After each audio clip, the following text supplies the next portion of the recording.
Ready, start. Before we proceed to test the reliability of the doc identification by PW-9, it would be apposite to examine the evidentiary value of the TIP conducted during investigation to identify the appellant. Full stop. A test identification parade under Section 9 of the Evidence Act, 1872 is not substantive evidence in a criminal prosecution but is only corroborative evidence. Full stop.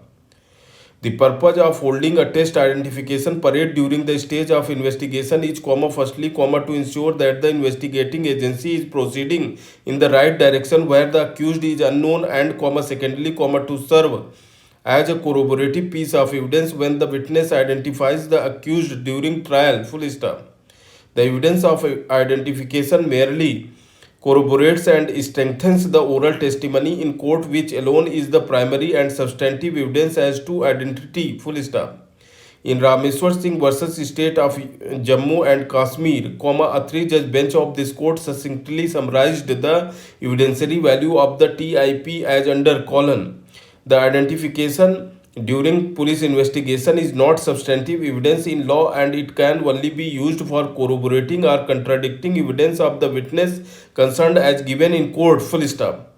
The identification proceedings must be so conducted that the evidence with regard to them when given at the trial, enables the court safely to form appropriate judicial opinion about its evidentiary value for the purpose of corroborating or contradicting the statement in court of the identifying witness. Full stop.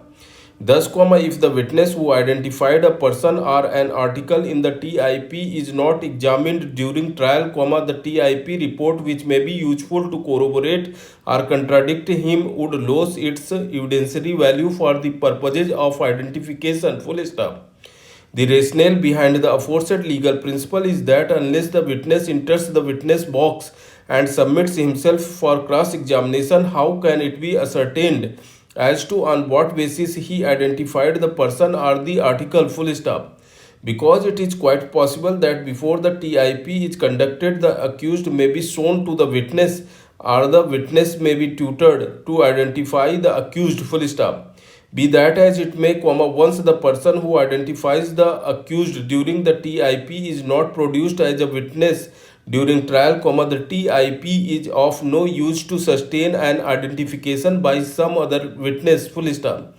In the instant case, though it was proved by PW-7 within bracket, that is, the Naib Tehsildar who executed the TIP bracket close, that the TIP for identifying the appellant was conducted and the appellant was identified by 2 out of 3 witnesses, those 3 witnesses who participated in the TIP of the appellant were not examined during trial. Full stop.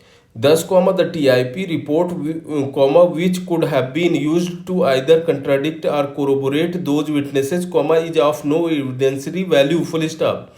Hence, the only substantive evidence on record of the case in respect of identification of the appellant is the doc identification by PW-9. Full stop.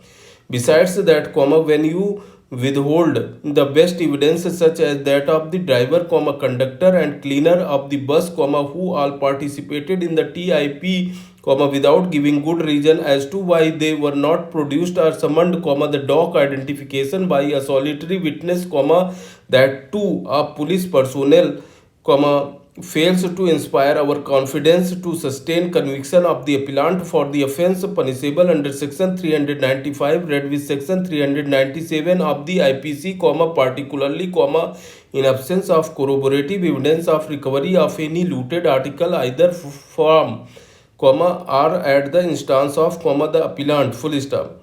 As regards the manner in which the appellant is stated to have been arrested, prosecution case rests on the testimony of PW-5. Full stop. PW-5 is a police constable. Full stop.